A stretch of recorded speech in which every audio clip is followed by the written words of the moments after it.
안녕하십니까? 소통하는 방송, 힘들 때도 같이, 좋을 때도 같이 하고 싶은 방송, EJ 이재필입니다. 네, 안녕하세요. EJ 이강무입니다. 자, 오늘이 상당히 좀 중요한 날이죠. 오늘 드디어 이제 미국의 CPI가 발표가 됩니다. 예. 이 판도라의 상자가 열리는 날인데요. 오늘 그래도 우리 시장 제법 선방했죠? 그러니까 네. 오후에는 막 지겹더라고요. 뭐 내려오지 않고 있어서 저는 너무나 기특하게 봤습니다. 오전에는 좀 두들겨 네. 맞았다가 싹 좀 네. 들어올렸다가 네. 오후에는 그냥 자를 대고 이렇게 옆으로 긋는 것처럼 네. 계속 막 행보만 하는 그런 모습이 나오길래 네. 야, 이거 대체 얼마나 숨죽이고 보는 사람들이 많길래 네. 이런 모습일까 싶은 생각이 들더라고요. 그래도 되긴 하지 않습니까? 플러스에서. 그렇죠. 근데 이게 오늘 보면 뭐 어제도 잠깐 말씀드렸습니다만 그 미결제약정 부분 네. 오늘 같은 경우는 30만 계약이 어제 넘었으니까 좀 많이 줄여줘야 되는데 이게 늘어날 때는 12,000계약씩 막 이렇게 늘어나더니 줄어들 때는 또 오늘 뭐 1,000몇백 계약 정도밖에 안 줄었거든요. 아직까지도 뭐 위든 아래든 그 좀 이 배팅을 한 주체들이 네. 딱 눈치를 보고 있다는 얘기거든요, 이게. 아무래도 내일 이제 CPI의 결과도 듣지만 그것 때문에 그럴 거예요. 옵션 만기일에 근데 또 아니, 이벤트도 있기 때문에 옵션 만기 같은 경우는 이번 물에는 아마 네. 글쎄요, 지금 이 만기 때 좀 이렇게 등단기 크거나 그런 경우는 좀 어느 한쪽으로 이렇게 좀 많이 실어놨을 텐데 하긴 뭐 오늘 같은 경우는 이례적으로 만기 전날인데 조금 좀 콜이든 푸시든 조금 이 포지션들이 늘어나긴 했거든요. 네. 늘어나긴 했는데 아마 뭐 그 CPI 관련해 갖고 뭐 그걸 보고 뭐 어떻게 하자는 그런 심리가 좀 많이 작용을 한 것 같아요. 오늘 사실 이제 시가총액 상위 종목들이 제법 플러스의 모습 보여주었거든요. 이제 중소형주도 이제 오후장에서 분위기가 좀 살아났었는데 이게 이제 CPI를 관망하면서도 좀 어느 정도 좀 종목의 분위기들은 좀 그래도 내일장에 대한 걱정을 크게 키우는 모습은 아니었거든요. 그리고 예, 저는 일부에 그래도 시장에 대한 악재 소멸에 대해서 좀 선반영한 게 아닌가라고 좀 그래도 긍정적으로 살펴보고 있는데 전문가님은 어떠셨어요? 근데 일단 우리가 주식 네. 투자를 하면서 실패하는 이유 중에 하나도 희망고문? 내일 바로 내일 코앞에 있는 것들 네. 이런 것들에 너무 집중을 하다 보면 이 큰 그림을 놓쳐버리거든요. 큰 그림을 놓치기 때문에 그 큰 틀 안에서 뭐 거기에 시장 분위기에 맞는 그런 투자를 해야 되는데 당장 내일 당장 뭐 그러다 보니까 너무 좀 단기적으로 휩쓸리다 보니까 대응이 안 되는 경우가 되게 많아요. 자, 지금도 마찬가지 좀 냉정하게 우리 이 차트 보면서 한번 냉정하게 한번 말씀을 드려볼게요. 자, 보시면 지금 이 지수 차트가 나오는데요. 자, 보면 이게 어떤 국면입니까? 완전 역배열 국면이죠. 제일 위에 242평선이 있어요. 그리고 120선, 60선, 20선, 5일선 주가 아주 완전히 역배열 국면입니다. 자, 이게 반대로 이렇게 뒤집어 놨을 때는 투자하기가 굉장히 좋은 환경이 되는데요. 지금 현재 상태는 좀 안타깝게도 완전히 역배열된 그런 국면이었어요. 그리고 우리 그런 얘기들 많이 들었었죠. 작년에도 마찬가지고, 작년 뭐 하반기에도 마찬가지고, 시장 뭐, 우리 주가가 뭐 퍼가 뭐 10배 수준입니다. 11배 수준입니다. 지금은 이제는 뭐 9배 수준입니다. 더 이상 안 내려갑니다. 이런 얘기들도 자주 합니다. 그런데 만약에 주가가 그래서 더 안 내려간다라면 그 서프라임 모기련 사태 때나 아니면 뭐 팬데믹 때나 그럴 때도 그걸 깨고 내려가지 말았어야 되거든요. 그런데 종종 이런 일이 나옵니다. 뭐 이걸 꼭 시장이 되게 안 좋아요라고 그렇게 말씀을 드리는 게 아니에요. 일단 시장 자체는 큰 틀에서 냉정하게 보고 전략을 세우는 자세가 필요하다라는 생각이고요. 항상 그래왔었습니다. 항상. 보시게 되면 뭐 이런 국면, 지금 현재 이게 주봉인데요. 자, 이 60주의 평선이 그냥 완전히 꺾여버린 모습이 나오죠. 꺾이기 시작한 거는 작년 말 12월 달, 그때 벌써 꺾이기 시작했어요. 그때 꺾이기 시작했는데 다들 이때는 20주의 평선은 여기서 꺾였죠. 작년 하반기 정도에 꺾였습니다. 그런데 이런 모습이 나오는데도 불구하고 다들 그런 얘기들을 하잖아요. 주가가 쌉니다. 뭐 미국 쪽에서도 이때는 미국에서도 파월 의장도 그런 얘기를 했었죠. 인플레이션 일시적입니다. 이런 얘기를 했었는데 자, 이런 기술적인 부분들, 이런 부분들을 무시할 수 없는 게 이런 차트를 보고도 좀 어느 정도 참고를 해야 되는 그런 부분들이 있죠. 그리고 지금 현재 상태는 주식 투자를 마음 놓고 하기는 조금 좀 안 좋은 그런 환경이다라고 말씀드릴 수 있을 것 같아요. 일단 저는 조금 생각이 좀 다른데요. 일단 기술적인 차트의 위치도 좀 불안하긴 하지만은 전반적으로 시장에 대한 뭐 미래를 좀 준비해 본다라면은 어제 이제 이제 중국 쪽에서는 경기 부양 정책에 대한 부분들이 좀 나왔고요. 그리고 올해 바이든 쪽에서는 1조 달러 규모의 인프라 투자 정책, 이 모든 것들이 사실 최근에 좀 압박이 되고 있는 인플레이션 그리고 경기 둔화에 대한 걱정, 이걸 스태그플레이션이라고 하잖아요. 그것을 극복하기 위한 경기 부양 정책들을 좀 준비하고 있다라고 생각을 해서 지금은 지수가 좀 흔들릴 수 있어도 저는 지금 현재 구간에서는 좀 뭐랄까 좀 적극적으로 또 다시 한번 준비를 해야 된다라고 생각을 하고 있거든요. 그리고 CPI에 대한 문턱만 좀 넘어간다면 시장이 좀 자유로워지지 않을까. 그래서 지금에 대한 공포를 이용해서 지금 무언가를 담아야 된다라기보다는 이게 오히려 기회가 된다라는 거를 우리가 좀 앞에서 코로나에 대한 충격을 한번 경험해봤던 동학 농민들이기 때문에 지금의 동학 농민, 동학 농민. 네, 아무튼 이와 같은 포인트를 좀 기대하고 있기 때문에 저는 사실은 내일장 뚜껑 열어봐야겠지만 그래도 이 다음에는 또 준비도 동시에 해야 된다라고 생각을 합니다. 네. 일단은 저는 그렇게 봐요. 지금 이 장이 좀 뭐 CPI가 좀 낮은 수준으로 나와서 반등이 나온다고 하더라도 제한적일 겁니다.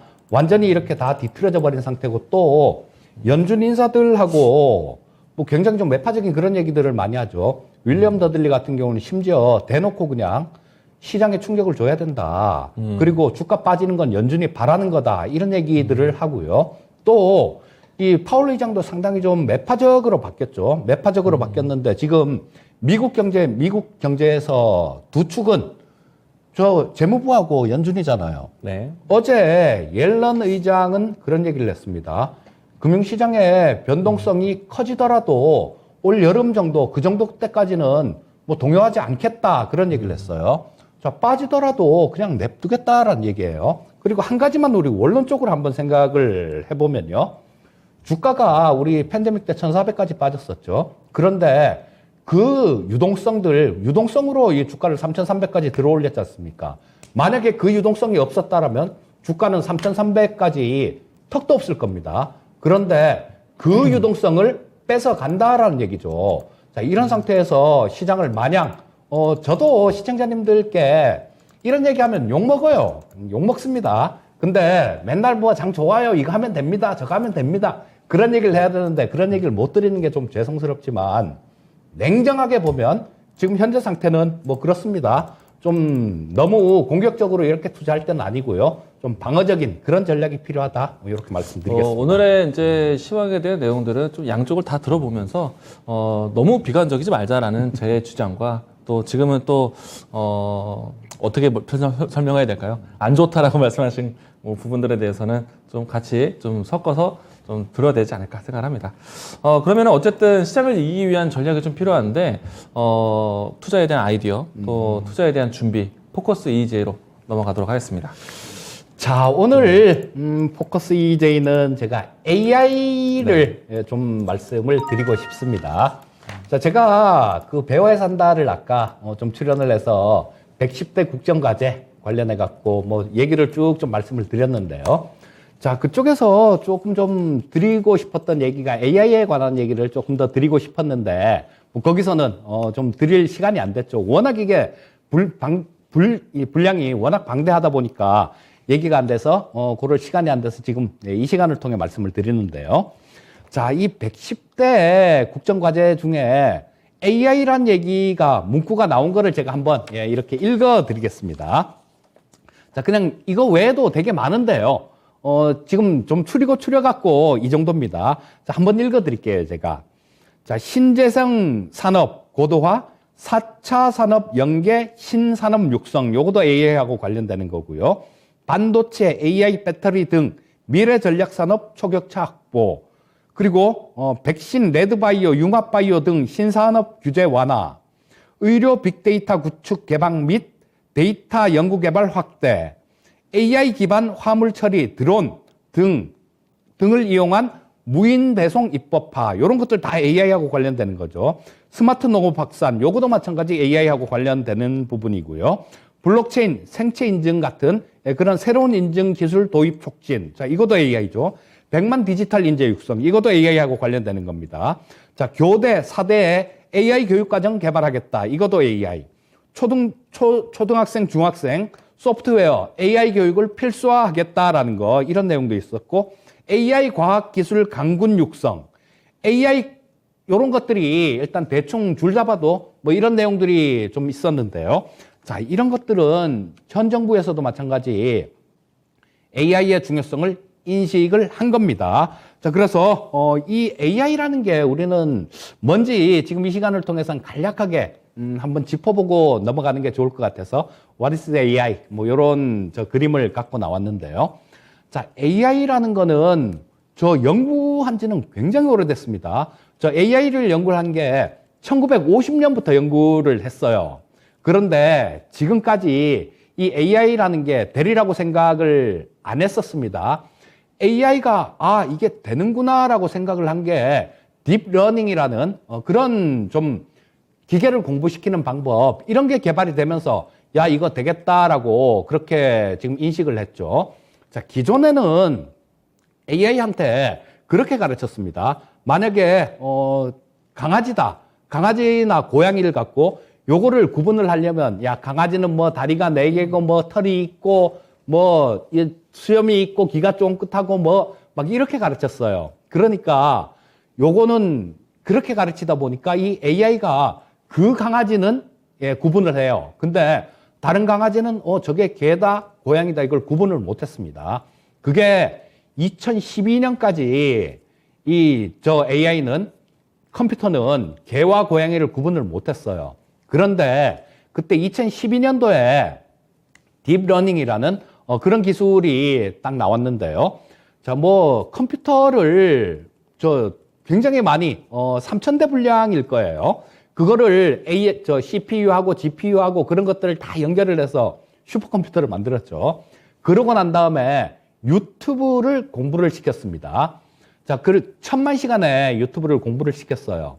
그러니까 이제 뭐 그냥 여러 가지 그 데이터는 유저들이 올려주는 사진 같은 것들 이런 걸 재료로 해서 그거를 한 1000만 시간 분을 공부를 시키다 보니까 AI한테 그때서야 이 AI가 개, 고양이를 구분을 하는데 다른 개, 다른 강아지 혹은 지금 그 옛날에는 이 몸통 반만 이렇게 가려져 있는 나무에 나무 뒤에 숨어 있거나 이렇게 되면 구분을 못 했었는데 그런 거를 구분을 한 겁니다. 자, 그래서 그때부터 AI가 굉장히 획기적으로 발전하는 그런 단계가 됐어요.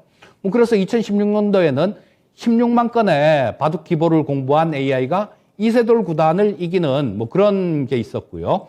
또 세계 1위 커제 구단 같은 경우도 2017년도에 3대 0으로 AI한테 무릎을 꿇었죠. 자, 이 AI들이 나중에는 사람하고는 상대가 없으니까요. 지들끼리 바둑을 두게 해봤대요. 그러니까 뭐 이상한 수를 막 두더니 이 지들끼리 바둑 두면서 학습한 AI가 그 커제 구단한테 이겼던 걔한테 그냥 10판 중에 9판을 이기더랍니다. 자, 그래서 이런 부분들이 AI가 무섭다라는 거 이런 걸 보여주는 거고요. 또 구글에서는 최근 들어서 AI가 반도체를 설계를 하는 그런 실험을 했는데요. 사람이 이렇게 설계를 하는 거하고 완전히 틀린 내용이었어요. 뭐 이 배열 같은 경우도 이 반도체 기술이라는 게 어렵게 생각할 것 없고요. 그 요만한 손톱만한 그 기판 위에다가 얼마나 많은 소자를 얹어 놓느냐, 3억 개를 올려 놓느냐, 5억 개를 올려 놓느냐, 그 차이입니다. 그게 반도체 기술의 차이예요. 자, 그런데 이 사람이 설계한 반도체 같은 경우는 무조건 많이 올리려고만 이렇게 했는데요.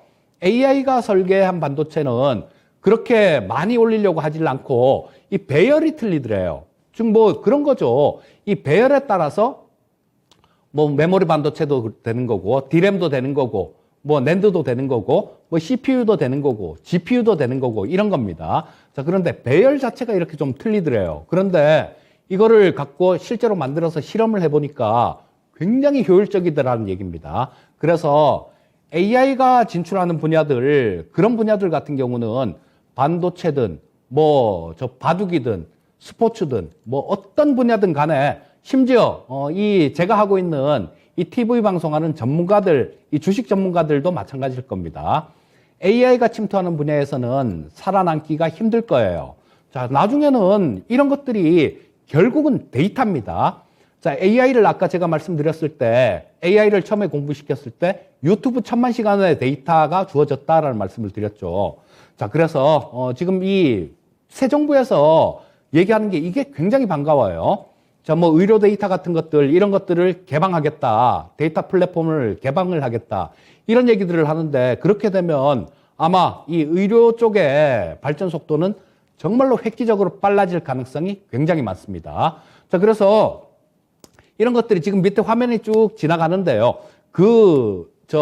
이번에 공약집 110대 국정과제, 거기에 나온 내용들을 제가 대충 이렇게 보고 뭐 좀 꼭 필요하다라는 그런 부분에서만 추린 게 저 정도입니다. 다 합치면 굉장히 많아요. 즉, 현 정부는 AI에 대해서 굉장히 그 중요성에 대해서 같이 절감하고 있다라는 거, 뭐 그런 부분들을 좀 말씀드리고 싶고요. 자, 그 다음은 종목으로 조금 넘어가 보도록 하겠습니다. 자, 이 AI 관련되는 종목들은 되게 많아요. 뭐 의료 AI 쪽도 지금 뭐 아까 배워야 산다에서는 의료 AI 쪽을 간단하게 좀 말씀을 드렸죠. 그리고 AI하고 로봇은 분명히 좀 틀린 존재인데요. 좀 비슷하게 인식을 합니다. 뭐 로봇을 만들어도 그 안에 AI를 집어넣을 테니까 뭐 비슷하게 인식을 하셔도 되는데, 일단 뭐 AI가 만약에 사람의 뇌, 그러니까 정신이라면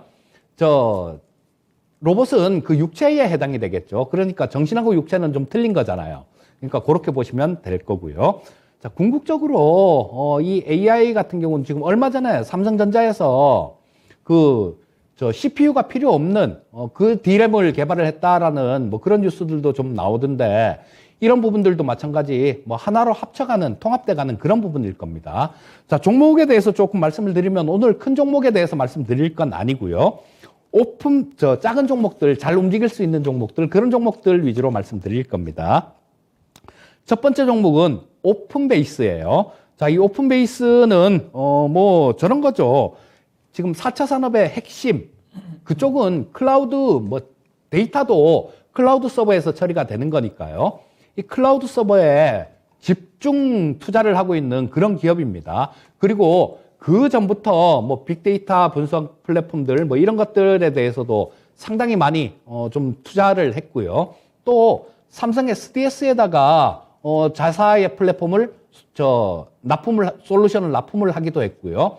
또 요게 안랩 있죠. 지금 안랩, 거기다가 또 필요한 소프트웨어를 공급을 하기도 했습니다. 그래서 그 안철수 지금 인수위가 끝났으니까 위원장이 아니겠네요.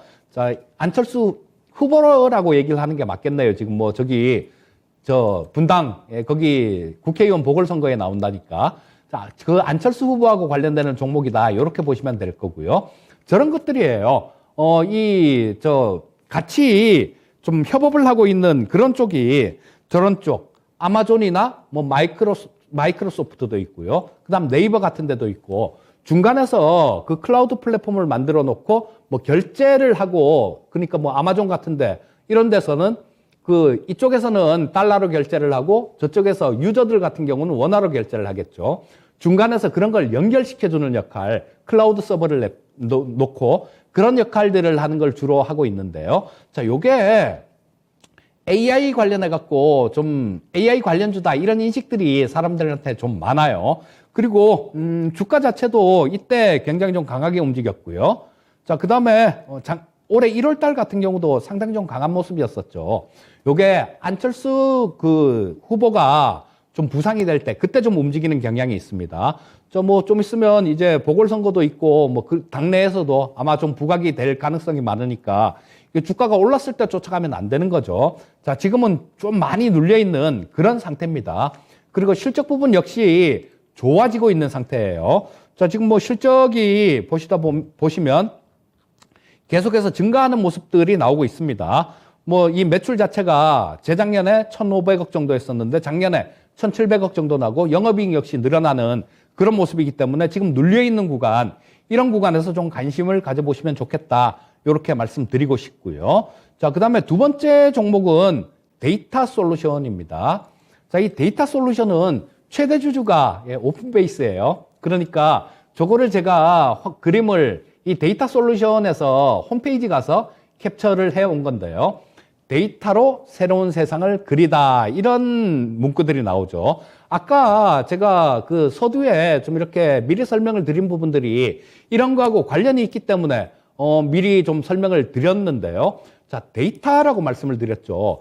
바로 그 데이터 처리를 하는 뭐 통합 솔루션 업체가 이 데이터 솔루션이고요.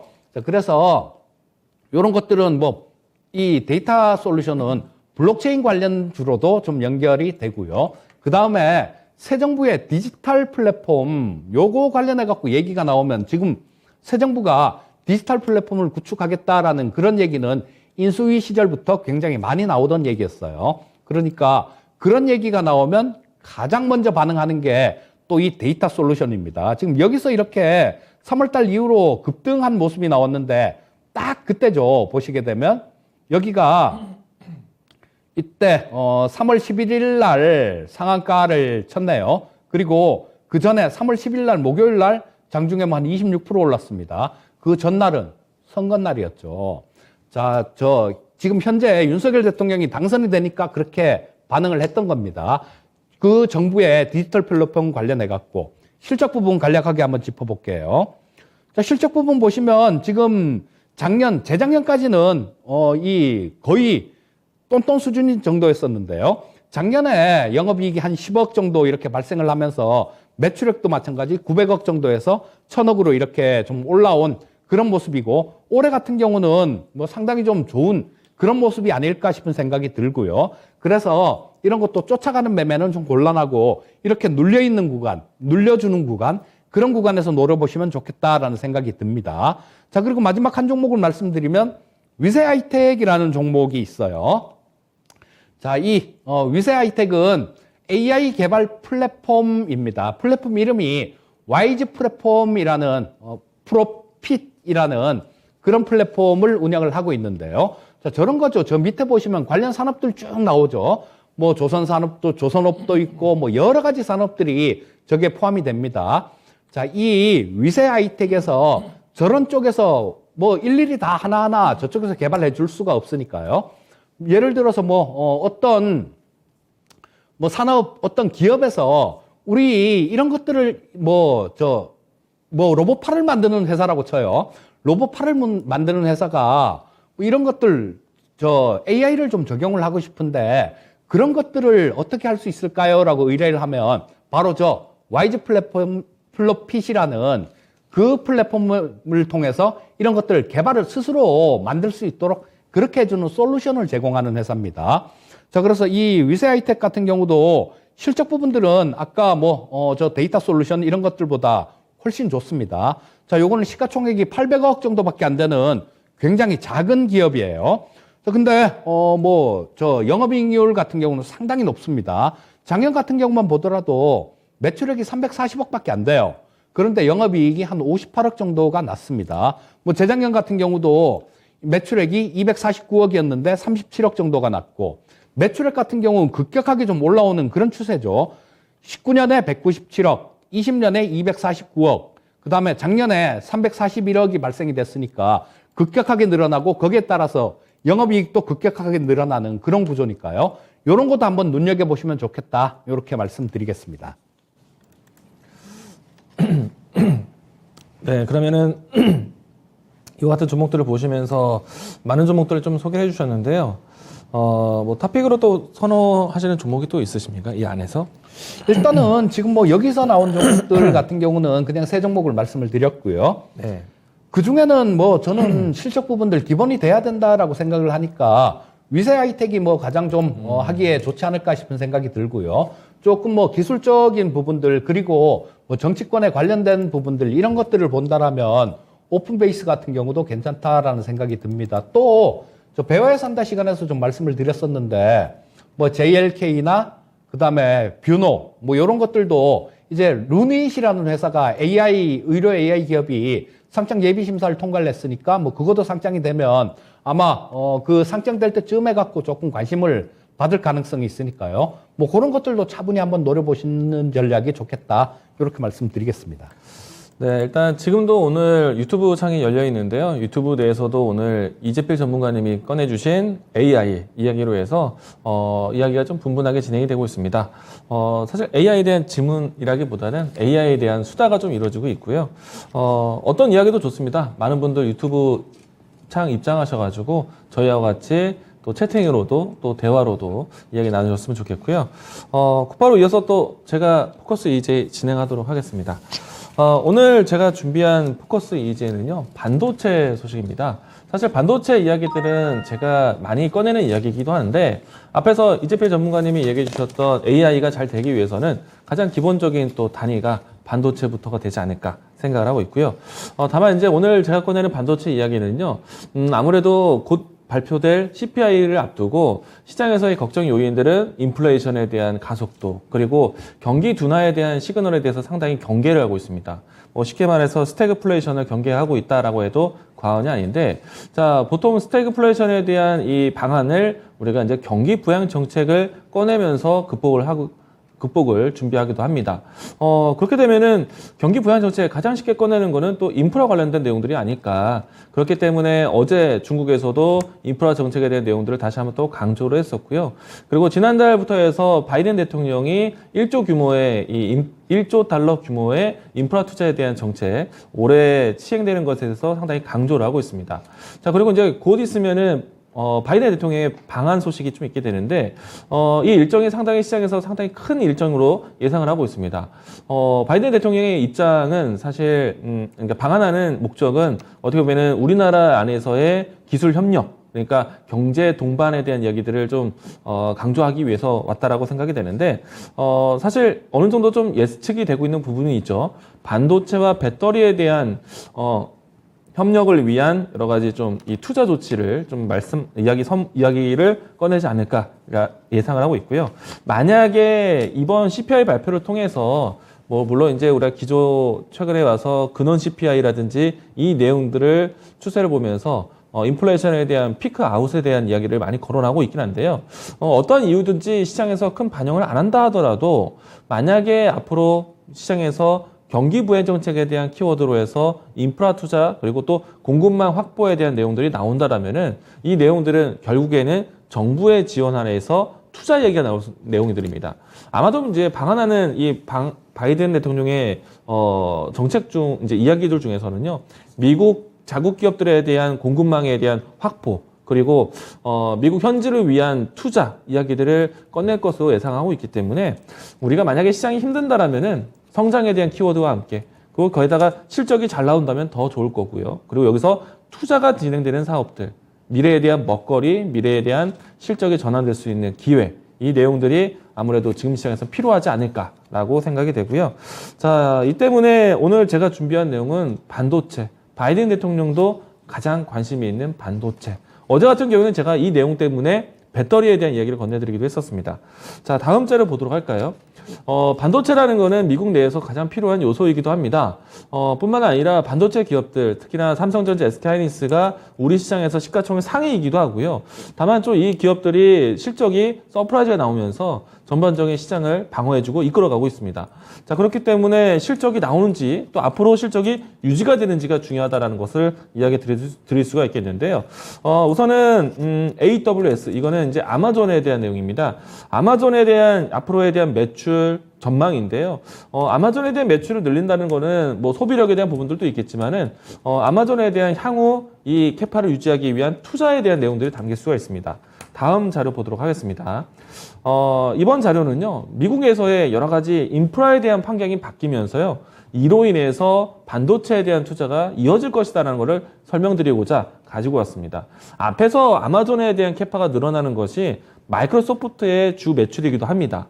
그렇기 때문에 마이크로소프트에 대한 꾸준한 성장세, 특히나 서버 관련해서 상당히 좀 우위를 가지고 있는데, 이 마이크로소프트의 서버에 대한 매출 규모를 유지하기 위해서는 또 데이터 센터에 대한 구축, 그러면 PC 수요에 대한 급증, 그러면은 반도체 수요에 대한 급증으로 이어지기 때문에 최근에 와서 제가 심데코 이야기 많이 하고 있지 않습니까? 시장이 어려울 때 이 종목들을 소개를 많이 했었는데 결국에는 심데코, PCB 기업들에 대한 실적이 상당히 좋았고 이들 기업들이 돈 벌 수 있다라는 기대감으로 해서 주가가 많이 올라왔습니다. 그런 포인트를 본다라면은 반도체가 펼쳐질 수 있는 반도체가 지금 필요로 하는 환경이다라는 것을 계속해서 보셔야 되는데 다음 자료도 보도록 하겠습니다. 자, 이번 자료 보시게 되면은 구글에 대한 클라우드 서비스 내용들입니다. 구글의 전반적인 매출에 대한 규모가 점차 클라우드 서비스 쪽으로 계속 늘어나고 있는데 그 규모가 꾸준하게 올라가고 있다는 것이죠. 그러면은 이 역시도 마찬가지로 서버, 또 데이터 센터, 클라우드에 대한 이 가상 시스템 이 내용들을 위해서는 반도체가 더 필수이기도 합니다. 이 때문에 반도체 시장이 좋다라고 이야기를 하는 것이고요. 이 때문에 PC뿐만 아니라 다양한 반도체에 대한 수요 전망을 높게 하고 있습니다. 특히나 지난해부터 나오고 있는 차세대 반도체에 대한 수요가 급증하는 것이기 때문에 차세대 반도체에서 가장 큰 혜택을 받고 있는 것이 PCB 산업이기도 하다. 그러면 PCB뿐만 아니라 같이 혜택이 될 수 있는 돈이 벌 수 있는 반도체 섹터들을 같이 보셔야겠죠. 자, 그 내용들을 좀 계속 강조드리고 있고요. 다음 자료는요. 반도체는 사실 우리나라만의 이 무기는 아니죠. 대만과 상당히 경쟁을 하고 있는데 이번 자료를 보시게 되면은 대만이 지난해와 올해의 비교치를 보여준 것인데 보시게 되면 파운드리, 메모리, 그리고 팹리스 그리고 그밖에 이 후공정 산업까지 모두 다 좀 전반적으로 제조와 제품 생산에 대한 수요가 앞으로 늘어날 것이다. 뭐 현재까지도 지난해에 대비해서 증가했다라는 것을 보여주고 있습니다. 사실 이 TSMC, UMC 이와 같은 반도체 대만 기업들도요. 지난해 대비해서 올해 또 어닝 서프라이즈를 기록을 했거든요. 그런데 그 못지않게 삼성전자, SK하이닉스 역할 상당히 컸습니다. 그래서 올해도 이 어닝 서프라이즈에 대한 연속성을 좀 보고 있고요. 이처럼 이제 대만 시장까지 좋아지고 있는 이유는 비단 뭐 우리 시장의 잔치만은 아니다. 전 세계적으로 수요에 대한 풍요로움이 아닐까 생각을 합니다. 다음 자료 보도록 하겠습니다. 그래서 앞으로도 이와 같은 추이가 유지될 것인가? 자, 이 내용을 보시게 되면요. 미국의 전반적인 캐파 증설에 대한 추이입니다. 앞으로도 캐파를 늘려가는 모습이죠. 마이크로소프트, 아마존, 페이스북, 구글과 같은 기업들의 캐파를 늘려가는 추이 상당히 기대가 될 것이고요. 이 때문에 반도체 사이클에 대한 기대감 가져가자라고 얘기를 드려왔습니다. 자, 마지막으로 추가적인 부연적인 설명인데요. 사실 지난해에 반도체 수요가 PC 데이터 서버용에 좀 집중을 많이 했는데 다음 자료 보도록 하겠습니다. 이번 자료 보시게 되면은 폭스콘에 대한 월별 매출 이 YY입니다. 보시게 되면은 어느 정도의 이제 등락에 대한 형태가 있지만은 지난해보다 올해 추이가 상당히 좀 더 확대되고 있다고 보실 수가 있습니다. 이 내용은 주력으로 뭐냐면은 여러 가지 비메모리에 대한 수요가 늘어날 수 있는 포인트도 있지만은 단편적인 예로는 폭스콘에서 스마트폰 기기에 대한 수요가 상당히 집중되어 있죠. 그러면은 지난해 사실 이 스마트폰에 대한 신제품 출시가 상당히 좀 더뎠었는데 올해 같은 경우에는 신제품 출시를 상당히 크게 준비를 하고 있습니다. 그러면은 스마트폰에 대한 신제품 출시는 또 하나의 반도체에 대한 수요처이거든요. 그렇기 때문에 올해는 지난해 못지않게 또 이 어닝 서프라이즈를 기대할 수 있는 반도체 환경이 되고 있다라고 보시면 좋을 것 같고요. 특히나 여기에서 이제 시장에 대한 수요 전망뿐만 아니라 수요를 맞추기 위한 공급에 대한 투자를 하고 있습니다. 얼마 전에 삼성전자에서 P3 이 증설에 대한 내용들 나왔죠. 그리고 P4에 대한 증설 계획에 대한 내용까지 나왔습니다. 제가 그래서 방송을 통해서 지금 삼성전자의 평택의 기지에 P1, P2가 가동이 되고 있는데 P2가 세계 최대 규모의 공장이다. 그런데 P3가 세계 최대 공장의 규모를 압도하는 또 추가적인 세계 최대 공장을 준비하고 있는데 P4에 대한 계획 또 앞으로 P5, P6까지 계속해서 삼성전자가 적극적으로 투자를 하고 있다. 이 부분도 좀 이야기 드렸고요. 또 방송을 통해서 미국의 주요 기업들이 우리나라의 또 여러 가지 서비스를 좀 드리면서 뭐 램테크로레라든지 아니면 구글과 같은 주요 기업들이 우리나라 내부에 들어오게 됩니다. 그러면은 협력에 대한 부분들은 상당히 기대가 되겠죠. 그렇기 때문에 수요에 대한 기대뿐만 아니라 캐파 증설에 대한 투자까지 이루어지고 있다. 그렇기 때문에 반도체 생산과 반도체 수요에 대한 내용들 때문에 보셔야 되는 기업들이 당연히 있겠죠. 자, 우리가 이제 제가 비교를 했을 때 기준을 P2 공장에 대해서 이야기 많이 드립니다. P2 세계 최대 공장을 증설했을 때 장비 기업들과 소재 기업들이 신고가 대단한 상승을 보였습니다. 이때 움직였던 기업들이 다시 한번 P3에도 접목이 될 거라 보고 있는데 P2와 P3, 그러니까 P1과 P2의 가장 큰 차이는요. 기존에 있었던 제품 라인업 대비해서 미세 공정화된 나노 반도체에 대한 수요, 그러니까 집중적으로 증설하게 됩니다. 이 때문에 EUV 장비 공정에 대해서 도입이 되었고요. P3에서도 앞으로 P4에서도 늘어날 것으로 보고 있는데 그동안에 EUV 공정 같은 경우에는 D램 위주였습니다. 근데 이제는 시스템 반도체까지 영역을 넓힐 것으로 보고 있고요. 그 내용들이 P3에 크게 장착이 된다면은 P3 공정에 따른 장비 수주에 대한 기대감, 그리고 P4에 대한 계획까지 연달아 나온다면은 장비 기업들은 정말 크게 보셔야 된다. 특히나 기존에 있었던 로우엔드 쪽이 아니라 하이엔드급에 대한 반도체를 보셔야 된다. 그래서 반도체 안에서도 기술에 대한 트렌드가 있다는 것을 계속 강조를 드리고 있습니다. 자, 그러면 관련된 종목들의 움직임들 보도록 하겠는데, 기본적인 장비 회사들에 대한 주가를 좀 같이 보도록 할게요. 최근에 와서 제가 이제 반도체, 삼성전자가 공장을 늘린다면 SK하이닉스가 M15, M16 공장을 또 증설 준비하고 있거든요. 자, 그러면은 기본적으로 삼성전자, SK하이닉스에 들어가는 기업들을 살펴보자. 아주 기본적인 종목들. 최근에 와서 원익 IPS에 대한 관심이 좀 높죠. 이런 기업들은 지금 지수 대비해서 상당히 고개를 들고 있는 모습들. 그리고 기본적인 종목들 중에서 테스라든지 유진테크라든지 이와 같은 기업들은 상당히 기본적인 기업이다라고 할 수 있겠고요. 그리고 제가 D램 쪽에서는 PCB에 대한 내용들을 강조 많이 드렸는데 시스템 반도체 쪽으로 갔을 때는 물론 기판에 대한 수요는 상당히 중요합니다. 왜냐하면 플리츠 기술에 대한 이 고사양에 대한 내용들이 좀 많이 주목받고 있기 때문에 그래서 PCB들은 비메모리, 메모리 모두 다 좋다라고 했었던 것이고요. 그리고 비메모리 쪽으로 넘어가게 된다면은 가장 중요한 거는 테스트 그리고 패키징 사업에 대한 부분들이 가장 중요한 것으로 보고 있습니다. 그래서 테스트 쪽에서는 보신다면 최근에 와서 지금은 주가에 대한 변동이 좀 나타나고 있지만은 테크용에 대한 주가가 상당히 좀 빠르죠. 시장 대비해서 상당히 강했다라고 할 수 있겠습니다. 이런 기업들을 차츰 우리가 알아가야 되고 이런 종목들을 담아간다면은 지수 대비해서 돈을 벌 수 있는 기업들로서 찾아갈 수 있다라고 다시 한번 강조드리도록 하겠습니다. 제가 오늘 반도체 이야기를 꺼낸 이유는요. CPI에 대한 내용을 통해서 스태그플레이션에 대한 걱정, 그러면 결국에는 경기 부양, 그러면 인프라, 지금 미국이 집중하고 있는 인프라는 반도체 배터리. 그렇기 때문에 방한하는 바이든을 보면서 반도체 배터리 중요하다라고 다시 한번 강조드리겠습니다. 네, 잘 들었고요. 자, 요거 하나 좀 짚고 넘어가야 되겠네요. 자, 미국 CPI가 발표가 됐습니다. 근데 지금 예상치가 한 8.1% 정도 됐었는데 지금 8.3%로 예상치를 상회했네요.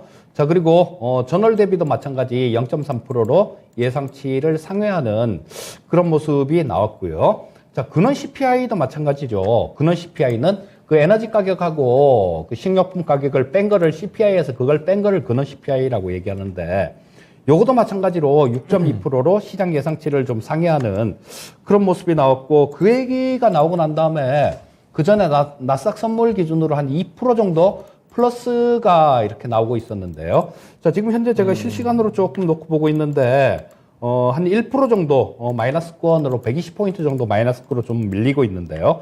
자, 일단 뭐 예상치를 아주 크게 이렇게 상회한 건 아니니까 자, 뭐 오늘 새벽에 좀 미국 시장이 또 힘을 좀 내주기를 조금 기대를 하면서 계속 진행하도록 하겠습니다.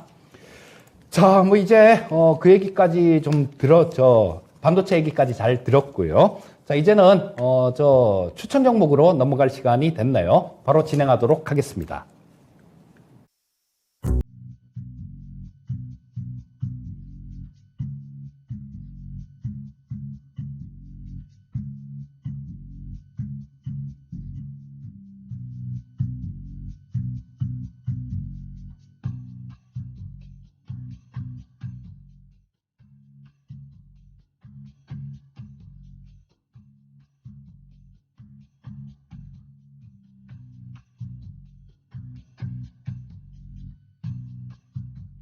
네, 오늘 이제 필 받을 종목은 상압 프론테크고요. 자, 원래 요거를 어제 수소 얘기를 하면서 그 토픽 시간에 좀 말씀을 드리려고 했는데 뭐 시간도 여의치 않고 그래서 말씀을 못 드려서 오늘 추천주로 갖고 나오게 됐고요.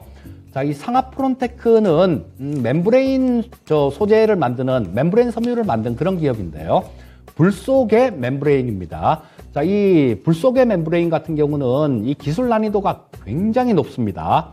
자, 그래서 전 세계에 이 불 속의 멤브레인 필터를 만들 수 있는 회사는 2개 있어요. 2개가 있는데 하나는 고사고요. 물론 엄격하게 따지면 듀퐁이 만들 수 있죠. 근데 듀퐁이 만들어서 그 고사로 기술 이전을 했기 때문에 고사 하나가 있다라고 하나가 하고 있다라고 보는 게 맞을 거예요. 자, 그래서 이 불 속의 멤브레인 수지 같은 경우는 이 수소 연료 전지의 가장 핵심적인 역할을 합니다. 이 전기차에서 가장 비중이 큰 그 원료는 원자재는 2차 전지잖아요. 전기차에서는. 이 수소차에서는 스택이라고 하는 그 연료 전지가 가장 큰 원가 비중을 차지합니다. 수소차의 약 40% 정도의 비중을 차지하는데 또 그 스택의 한 40% 비중을 차지하는 게 MEA라는 막 전극 접합체가 있어요. 요거는 뭐 조금 세부적으로 들어가자면 그 멤브레인 막이 있고 그게 전해질 막이죠. 그리고 그 양쪽으로 또 저런 것들 백근 가루가 이런 게 있어요. 그 촉매죠. 그 분해하는 촉매제인데 그거하고 막하고 이렇게 접합해 놓은 거 그게 MEA라는 막 전극 접합체인데요. 그 MEA에서 전해질 막을 만드는 거 그게 이 상압 프론테크에서 만드는 불 속의 멤브레인 소재입니다. 자, 지금 화면에 나오는 저런 것들을 얘기를 하는데요. 이게 여러분들 이 멤브레인 소재가 그겁니다. 고어텍스 아시죠? 여러분들 고어텍스. 자, 그거도 멤브레인 소재예요. 근데 그거보다는 비교할 수도 없게 좀 품질이 높은 그런 거죠. 자, 이 고어텍스가 그런 거지 않습니까? 땀은 배출하고 물은 이렇게 물은 통과를 못하고 그런 부분인데 이것도 마찬가지예요. 수소 연료전지 중간에서 이게 수소가 이렇게 들어가게 되면 그 자체가 전기가 되는 게 아니라 거기서 백금 촉매층을 통해서 이거를 분해를 하게 됩니다. 수소 전자하고 수소 이온하고 이렇게 분해를 하게 돼요. 그래서 수소 전자가 산소 쪽으로 같이 넘어가 버리면 이게 폭발을 하는 그런 사태가 날 수도 있습니다. 그렇기 때문에 수소 전자는 못 넘어오게 하고 수소 이온만 산소 쪽으로 넘어가게 하는 그런 아주 단단한 그런 좀 방어벽이랄까 그런 게 필요한 겁니다. 그래야 전자는 이쪽 연결해 놓은 그 전선을 타고 가면서 일을 하는 거죠. 전기를 발생해서 일을 하는 겁니다. 그리고 마찬가지 산소 쪽에서 이렇게 만나는 거죠. 거기서 가장 연료전지 쪽에서 가장 비싸고 그런 게 저거예요. 근데 일각에서는 그런 얘기들도 있습니다.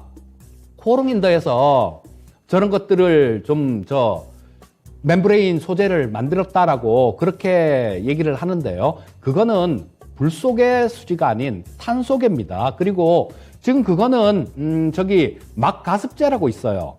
막 가습기라는 게 있는데 그쪽에서 좀 나오는 거고 지금 이게 불 속의 수지가 워낙 비싸다 보니까 예전에 고사에서도 그렇게 시도를 한 적이 있습니다. 야, 이거 탄소 멤브레인 섬유로 이거를 만들면 어떻겠냐, 전해질 막을 만들면 어떻겠냐 하고 실험을 해봤어요. 그런데 이게 효율이 엄청나게 떨어집니다. 그렇기 때문에 일단 포기했던 부분들이 있으니까 글쎄 코오롱인더에서 PM이라 그러죠. 전해질 막까지 생산을 한다는 게 그렇게 쉽지만은 않을 것 같은데 일단 지켜볼 일입니다. 그리고 단 하나밖에 없던 그 구도를 상압 프론테크가 깨버린 거예요. 자, 그리고 그러면 이게 연료 전지에만 들어가느냐? 그렇지가 않습니다. 여러분들 물을 분해해 갖고 우리 그린 수소라는 거는 물을 분해해서 거기서 산소 떼내고 수소만 따로 이렇게 갖고 오는 그거를 그린 수소라고 얘기를 하는데요. 자, 거기 수전해 장치가 있습니다. 물을 분해하는 수전해 장치가 있는데 여기서도 마찬가지 그거 공정을 그대로 연료전지의 거를 반대로 이렇게 돌리면 이 물이 분해가 되는 거예요. 우리 학교 다닐 때 그런 거 해봤잖아요. 뭐 응급에 이런 막대 2개 꽂고 거기다 전기를 이렇게 통해 갖고 수소하고 산소 이렇게 분리를 하는 그런 실험을 해보셨을 텐데, 거기에도 효율적으로 하려면 이 전해질 막이 필요합니다. 그래서 수소차뿐만 아니라 수소를 생산을 하려면 똑같이 이 PEM 막이 필요해요. 그래서 뭐 엄청나게 수소차뿐만 아니라 다른 쪽에서도 굉장히 크게 적용을 할 수 있는 그런 부분이다라고 말씀드릴 수 있겠고요. 또 저런 것들이 의료 멤브레인 뭐 이런 것들도 있습니다. 의료 쪽으로도 사용을 할 수 있고 여러 가지로 사용을 할 수 있어요. 거기다가 신정부에서도 수소 에너지는 뭐 글로벌 1위를 목표로 한다라는 그런 야심찬 계획을 세워놓고 있기 때문에 그런 부분들도 상당히 부각이 될 수 있을 것 같고요. 또 작년에 특허 공시를 하나 해놓은 게 있는데 이게 또 상당히 좀 좋습니다. 뭐냐 하면 차세대 기판용 소재를 개발을 해서 뭐 그 부분을 특허 등록을 했어요. 요것도 나중에는 굉장히 좀 좋은 그런 재료로 작용할 수 있을 겁니다. 자, 그럼 상하 프론테크 이제는 바로 저 가격 전략을 좀 말씀드리도록 할게요. 자, 주가 자체는 지금 옆으로 이렇게 횡보하면서 좀 바닥을 다지고 있는 그런 모습들이 나오고 있죠. 자, 일단 뭐 가격 전략을 말씀드리면 매수가는 내일 아침 시가로 말씀을 드리겠고요. 목표가는 지금 뭐 저 5만 원 정도 근처에서는 조금 저항선이 있을 것 같으니까 목표가는 47,000원 정도만 설정을 해드리고요. 손절가는 35,000원 제시해 드리겠습니다.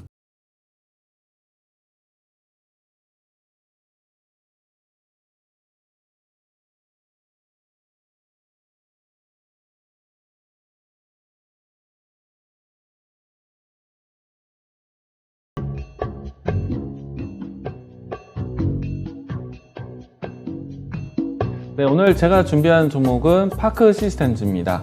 앞에서 제가 반도체에 대한 인프라 투자에 대한 내용들을 건네드렸고요. 뭐 특히나 바이든 대통령이 방한하는 일정을 준비하고 있는데 아무래도 우리나라와 반도체 또 배터리와 같은 주요 산업에 대한 협력을 좀 강조할 것으로 예상하고 있습니다. 때문에 이제 국내 기업들 입장에서는 해외 발주에 대한 기대감, 또 투자 지원에 대한 기대감을 가져가지 않을까 생각이 되고요. 한 가지 예로 했을 때 이 삼성전자가 미국 현지에서 이제 공장 증설 준비를 합니다. 그런데 이례적으로 미국에서 현지 공장 증설에 있어서 반도체 레벨이 하이엔드급으로 준비를 합니다. 그동안에 나노 반도체 또 EUV 공정과 같은 하이엔드급에 대한 공정에 대해서 절대적으로 국내 안에서만 생산을 해왔습니다. 근데 이제는 해외 현지에서 조달할 것으로 예상을 하고 있는데요. 이거는 미국의 적극적인 삼성전자에 대한 압박이기도 하고 그리고 또 투자에 대한 협력이기도 할 것 같습니다. 그 내용들이 이번에도 다시 한번 또 담기지 않을까라고 생각이 되는데, 그렇게 된다면은 하이엔드급에 대한 이 반도체 증설에 필요한 기업들을 좀 살펴봐야 되지 않을까 생각이 되고요. 이 때문에 기존에 있었던 이 반도체 라인이 아니라 새로운 반도체 라인에 대한 관심도 높아질 것으로 보고 있습니다. 그 중에서 파크 시스템즈 같은 경우는요, 원자 현미경이라는 걸 공급하는데, 산업 전반적으로 공급을 하고 있지만은 반도체 시장에서의 이 정밀 현미경에 대한 관심이 높아질 수 있을 것 같습니다. 이 때문에 이 파크 시스템즈에 대한 수요가 지금 계속해서 미세 공정화, 나노 반도체와 와 같은 공정이 좀 커지면서 파크 시스템즈에 대한 실적 변화도 상당히 좀 긍정적으로 올라가고 있습니다. 이 종목에 대한 매출 추이 자료 하나 보도록 하겠는데요. 보시는 것과 같이 이제 꾸준한 성장세를 보이고 있는 모습이고요. 다음 자료도 보도록 하겠습니다. 이 기업 같은 경우에는 반도체에 대한 모멘텀을 가장 크게 보고 있지만은 전반적으로 산업용 원자 현미경 공급이 커지고 있습니다. 확대되고 있습니다. 그래서 이제 보시는 로고를 보시게 되면은 고객사에 대한 다양한 이 산업군에 대한 형태를 볼 수 있는데, 일단 단편적인 예로 했을 때 반도체 디스플레이 쪽 뿐만 아니라 이 원자 현미경에 사용할 수 있는 많은 산업군으로 시장을 확대해 갖고 있다. 그렇기 때문에 파크 시스템즈에 대한 앞으로에 대한 향보 기대해 보셔도 좋다라고 이야기 드리겠습니다.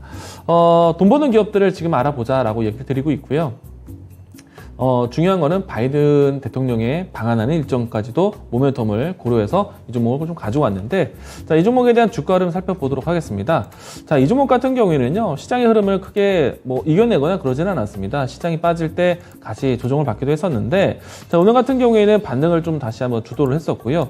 중요한 거는 시장에 대한 기조가 상당히 어려웠을 때, 한눈에 좀 눈으로 보신다라면은, 음봉보다는 그래도 빨간 양봉들이 최근에 좀 뒤섞이면서 시장에 대한 뒷심을 좀 확인하고 있는 종목이다라고 생각이 됐고요.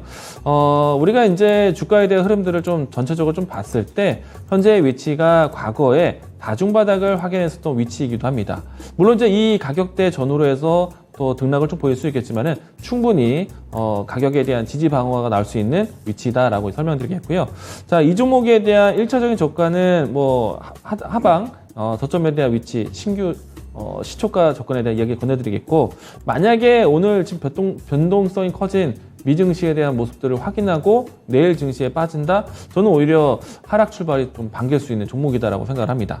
자, 그리고 1차적 목표가는요, 저는 무난하게 박스권에 대한 가격대를 돌파할 것으로 보고 있는데, 1차적으로 했을 때는 14만원 제시하도록 하겠습니다. 손절라인 때는 97,000원 제시하도록 하겠습니다.